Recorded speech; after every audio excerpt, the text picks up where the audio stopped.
வணக்கம் மக்களே. நம்ம கார்த்தி கதையில நவம்பர் 22 என்ன நடக்க போகுது அப்படிங்கறத பத்தி தாங்க இந்த வீடியோல இப்ப நம்ம பார்க்க போறோம். இந்த வீடியோவுக்கு மறக்காம லைக் பண்ணிக்கோங்க. நீங்க லைக் பண்றதுதான் எங்களுக்கு அடுத்த வீடியோ போடுறதுக்கு ரொம்பவே இன்ட்ரெஸ்டிங்கா இருக்கும். சோ மறக்காம லைக் பண்ணிட்டு இந்த வீடியோவை பாருங்க. என்ன நடக்குது அப்படின்னு பாத்துக்கிட்டீங்கன்னா, நம்ம ஈஸ்வரி வந்து வீட்டுக்கு எல்லாரும் வந்ததோட ஈஸ்வரி எல்லாரையும் பார்த்துட்டு சரி கோவில் பூஜை எப்படி இருந்துச்சு அப்படின்னு கேட்க, அப்ப ரேவதி சொல்றாங்க, அம்மா அங்க ரொம்ப பெரிய பிரச்சனை ஆகிருச்சு தெரியுமா? பாட்டிய அந்த காளியம்மா ஆயுதத்தால தாக்கிட்டாங்க. பாட்டி இப்ப ரொம்ப உடம்பு சரியில்லாம வீட்டுல இருக்காங்க. இது கேட்டதும் ஈஸ்வரிக்கு ரொம்ப அதிர்ச்சி ஆகுது. என்ன சொல்ற? உங்க யாருக்கும் எந்தவித ஆபத்தும் இல்ல? அப்ப ரேவதி சொல்றாங்க, இல்லம்மா, எங்க யாருக்கும் எந்தவித ஆபத்தும் இல்லம்மா, பாட்டிக்குதாம்மா ரொம்ப முடியல. அப்ப ஈஸ்வரி கேக்குறாங்க, அந்த காளியம்மா ஏன் இப்படி பண்றா? ராஜா சொல்றாரு, வேற எதுக்காக? இந்த கும்பாபிஷேகத்தை எப்படியாவது நிப்பாட்டணும் அப்படிங்கறதுக்காக எங்க அம்மாவையே காலி பண்ணணும் அப்படின்னு அவ திட்டம் போட்டுட்டா. இதை கேட்டதும் அந்த ஈஸ்வரி சொல்றாங்க, அவ எதுக்காக இப்படி பண்றா? இந்த கோவில் கும்பாபிஷேகத்தை நிப்பாட்டுறதுனால அவளுக்கு என்ன கிடைக்க போகுது? அப்ப ஹீரோ சொல்றாரு, அத்தை அத நான் சொல்றேன். இந்த கும்பாபிஷேகத்தை நிப்பாட்டுறதுனால பரமேஸ்வரி பாட்டியோட குடும்பத்தை அவமானப்படுத்தலாம்ல, அதுக்காக தான் அவங்க இப்படிப்பட்ட ஒரு காரியத்தை பண்றாங்க. இது கேட்டதும் ஈஸ்வரி சொல்றாங்க, அப்படியா மாப்ள? அப்ப ஹீரோ சொல்றாரு, ஆமத்த. இது கேட்டதும் ஈஸ்வரி சொல்றாங்க, சரி சரி, உங்க யாருக்கும் எந்தவித ஆபத்தும் இல்ல எனக்கு அது போதும் அப்படின்னு. அப்ப ரேவதி சொல்றாங்க, சரிங்கம்மா, நாங்க பாட்டிய பாக்குறதுக்காக அதனாலதான் லேட் ஆயிருச்சு வீட்டுக்கு வரதுக்கு. ஈஸ்வரி சொல்றாங்க, சரி பரவாயில்ல, எல்லாரும் போயிட்டு ரெஸ்ட் எடுங்க அப்படின்னு சொல்ல எல்லாரும் அந்த இடத்துல இருந்து போறாங்க. வில்லி நேரா அவங்க அக்காவை பார்த்து, அக்கா இப்ப எல்லாம் நீ எல்லா விஷயத்தையுமே சாதாரணமா எடுத்துக்கிற. அப்ப ஈஸ்வரி கேக்குறாங்க, என்னாச்சு? அப்ப அவங்க சொல்றாங்க, ஆமாக்கா, முன்னாடி எல்லாம் உன் பொண்ணுங்க பாதுகாப்புதான் ரொம்ப முக்கியம், இக்காரணம் முன்னிட்டும் அந்த பரமேஸ்வரியோட வீட்டுக்கு உன் பொண்ணுங்க போகவே கூடாது அப்படின்னு சொல்லிட்டு அவ்வளவு பிடிவாதான் பண்ண. ஆனா கடைசியில நீ பாட்டுக்கும் உன் பொண்ண அங்க அனுப்பி வைக்கிற. அதுவும் மூலையில உயிர் தப்பிச்சு வந்திருக்காங்க. அதெல்லாம் உனக்கு பெரிய விஷயமா தெரியல. நீ முன்னாடி மாதிரி இல்லக்கா, நிறையவே மாறிட்ட. ஈஸ்வரி சொல்றாங்க, இங்க பாரு சந்திரா, நான் என்ன மாறிட்டேன்? அப்படி உனக்கு நான் என்ன மாறின மாதிரி தெரிஞ்சேன் அப்படின்னு. அதுக்கு சந்திரா சொல்றாங்க, ஆமாக்கா, உன் புள்ள அங்க போகவே கூடாதுன்னு சொன்னேன், ஆனா போயிட்டாங்க. கும்பாபிஷேகத்துக்கு யாருமே போக கூடாது அப்படின்னு சொன்னேன், ஆனா எல்லாருமே போயிட்டாங்க. அததான்க்கா சொன்னேன். ஈஸ்வரி சொல்றாங்க, சரி விடு, என்ன நடந்தாலும் நன்மைக்கேதான் அப்படின்னு சொல்ல வில்லி சொல்றாங்க, அக்கா இங்க பாரு, உனக்கு ஒண்ணு தெரியுமா? அந்த பரமேஸ்வரிக்கு ஒன்னும் ஸ்கெட்ச் போடல, ஸ்கெட்ச் போட்டது மாமாவுக்கு. உன் மருமகன் இருந்ததுனால கடைசி நேரத்துல காப்பாத்திட்டான். இல்லைன்னா மாமாவுக்கு என்ன ஆபத்து நடந்திருக்குமோ அத நினைச்சு கூட பார்க்க முடியல. இது கேட்டதும் ஈஸ்வரி சொல்றாங்க, அப்படியா அப்படின்னு. அதுக்கு அவங்க சொல்றாங்க, ஆமாக்கா, கடைசி நேரத்துல மாமா உயிர் பிழைச்சிருக்காரு, இல்லைன்னா என்ன ஆகிருக்கும் அப்படின்னு கூட ரொம்ப சந்தேகமா இருக்கு அப்படின்னு சொன்னதோட ஈஸ்வரி ரொம்ப அதிர்ச்சி ஆகுறாங்க. சரி இருக்கட்டும் அப்படின்னு. இன்னொரு பக்கம் ரோஹிணி இருக்காங்கல்ல, அவங்க ரேவதி போயிட்டு இது மாதிரி நம்ம கோவில்ல நிறையவே போட்டோ எடுத்தோம்ல, அந்த போட்டோ எல்லாத்தையும் காமி அப்படின்னு சொன்னதோட உடனே ரோஹிணியும் சரி அப்படின்னு சொல்லிட்டு போனை பாக்குறாங்க. போன்ல உள்ள ஒவ்வொரு போட்டோவா எடுத்து பாத்துக்கிட்டு இருக்காங்க. அப்ப என்ன நடக்குதுன்னா, நம்ம ரோகிணி வந்துட்டு எதேச்சியா அந்த சண்முகத்தோட வீடியோவை பாக்குறாங்க. அத பார்த்ததும் ரொம்ப ஷாக் ஆகுறாங்க ரோகிணி. என்ன இது? இது ஒரு நாள் நம்ம மண்டபத்துக்கு வந்தாரே அவரோட போட்டோ தானே, அவரோட போட்டோ எப்படி என்னோட போன்ல அப்படின்னு. அதுக்கு அவங்க சொல்றாங்க, அதான் எனக்கும் தெரியல, எப்படி அவரோட போட்டோ உன்னோடதுல இருக்கு? சரி பாப்போம் என்ன அப்படின்னு சொல்லிட்டு பாக்குறாங்க. அதுல ஒரு வீடியோ இருக்கு. அதே நேரம் மயில் அந்த இடத்துக்கு வராரு. வந்துட்டு என்னாச்சு, எல்லாரும் ஒரே ஆர்வமா பாத்துக்கிட்டு இருக்கீங்களே அப்படின்னு. ரோகிணி கேக்குறாங்க, என்னங்க, நீங்க கொடுத்த போன்ல அந்த சண்முகம் இருக்காருல்ல, அவரோட போட்டோ இருக்கு. இதை கேட்டதும் மயிலுக்கு ஷாக்கு. என்ன சொல்ற? அவரோட போட்டோவா? அவரோட போட்டோ எப்படி இதுல இருக்கும்? அதுக்கு அவங்க சொல்றாங்க, ஆமாங்க, எனக்கும் அதான் தெரியல. நீங்க எனக்கு கடையில புதுசா தானே இந்த போனை வாங்கி கொண்டாந்து கொடுத்தீங்க, எப்படி எந்த போன்ல அந்த போட்டோ இருக்கும்? அப்ப மயில சொல்றாரு, எனக்கும் அதான் புரியல, குடு பாப்போம் அப்படின்னு சொல்லிட்டு வாங்கி பாக்குறாங்க. அப்போ ஒவ்வொரு வீடியோவா பார்க்கும் பொழுது அதுல கரெக்டா அந்த சண்முகம் இருக்காருல்ல, அவரு பேசின வீடியோ அதுல இருக்கு. அதை பார்த்ததும் நம்ம மயிலு ஷாக் ஆகுறாரு.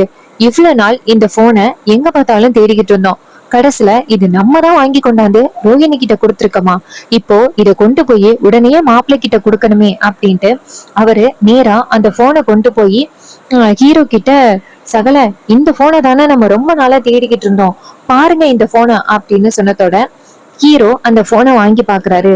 அப்போ அந்த போன்ல அது போன் ஏது அப்படின்னு கேட்க, அப்ப நம்ம மயிலு விஷயத்த சொல்றாரு. சகல ஒரு நாள் ரோஹிணிக்கு ஒரு போன் வாங்கி கொடுக்கலாம் அப்படின்னு நினைச்சுக்கிட்டு நான் கடையில போயிட்டு ஒரு போன் வாங்கினேன். அந்த கடையில இந்த போன் புது போன் அப்படின்னு சொல்லிட்டு கொடுத்தான்.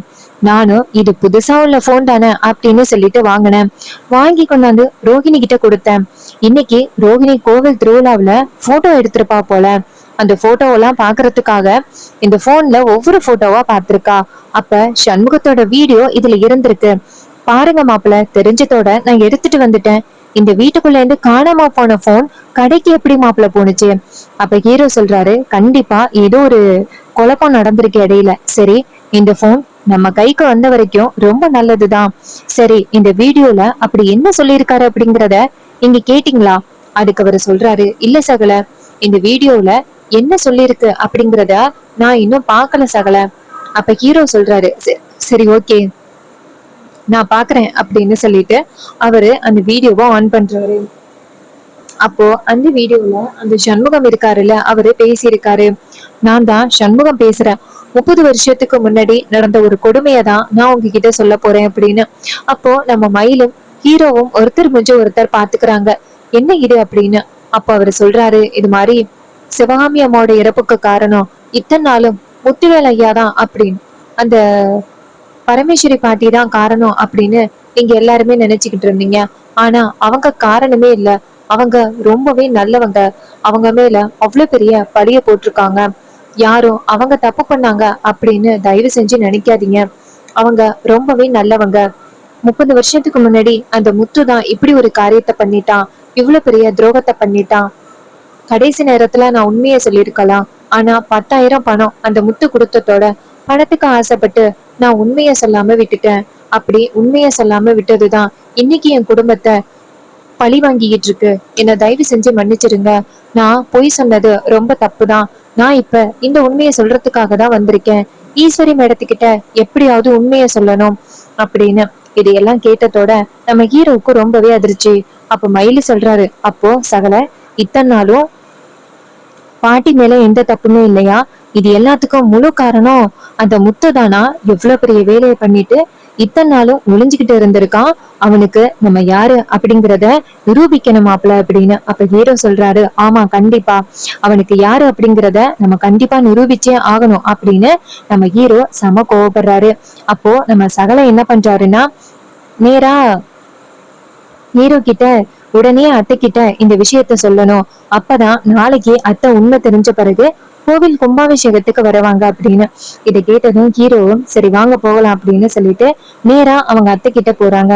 ஈஸ்வரி 2 பேரும் வரத பார்த்துட்டு, வாங்க ஏதாவது என்கிட்ட முக்கியமான விஷயத்த சொல்லணுமா அப்படின்னு சொல்லி கேட்க, அவங்க சொல்றாங்க, ஆமா ரொம்ப முக்கியமான ஒரு விஷயத்த சொல்லணும் அப்படின்னு.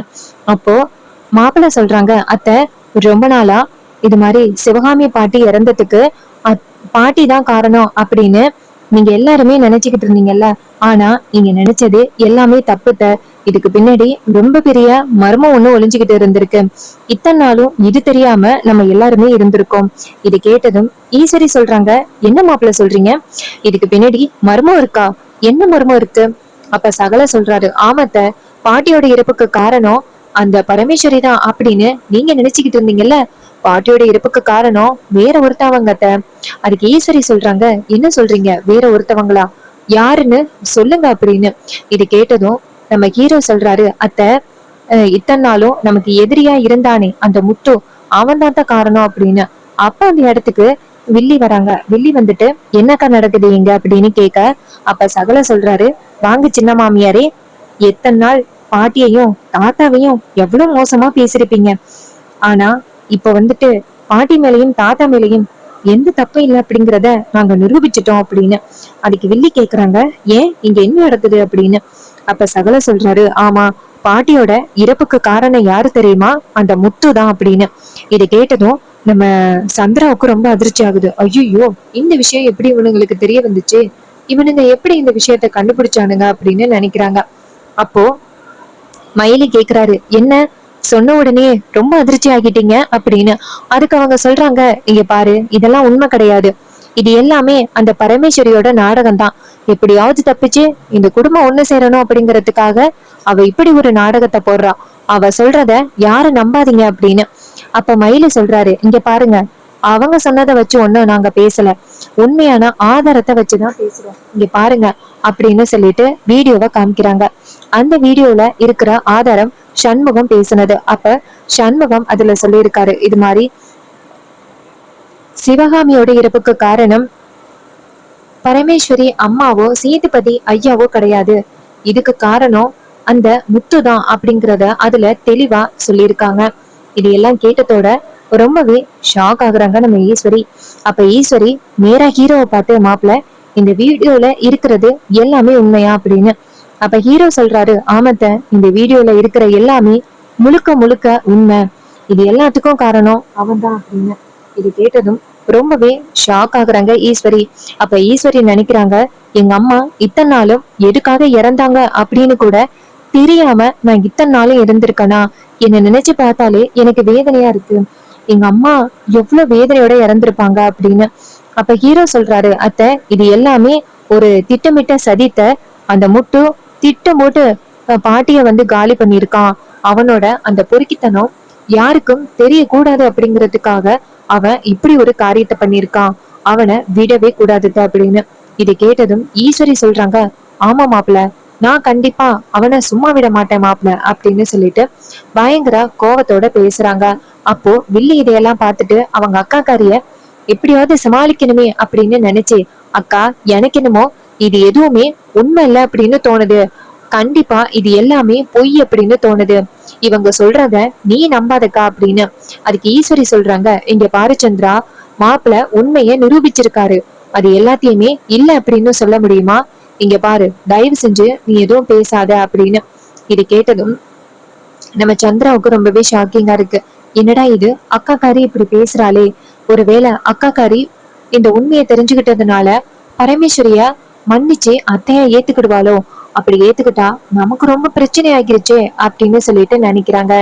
அப்போ நம்ம ஹீரோ என்ன பண்றாருன்னா, நேரா அவங்க அத்தைய பார்த்து, அத்தை, பாட்டி மேல எந்த தப்பும் இல்ல அப்படிங்கிறத நீங்க புரிஞ்சுக்கிட்டீங்க, இதுக்கப்புறம் நீங்க என்னத்த முடிவு பண்ண போறீங்க சொல்லுங்க அப்படின்னு. அதுக்கு ஈஸ்வரி சொல்றாங்க, இங்க பாருங்க மாப்பிள்ள, நீங்க சொல்றது உண்மைதான், அந்த பரமேஸ்வரி மேல எந்த தப்பும் இல்லை அப்படிங்கறது எனக்கு இப்ப புரிஞ்சு போச்சு, இத்தனை நாளும் அவங்கள நான் ரொம்ப கொடுமைப்படுத்திட்டேன், அதுக்கு அவங்க கிட்ட நான் கண்டிப்பா மன்னிப்பு கேட்டுதான் மாப்பிள்ள ஆகணும் அப்படின்னு சொன்னதோட ஹீரோ சொல்றாரு, ஆமத்த, இப்ப கூட நீங்க மன்னிப்பு கேட்கலாம் அப்படின்னு.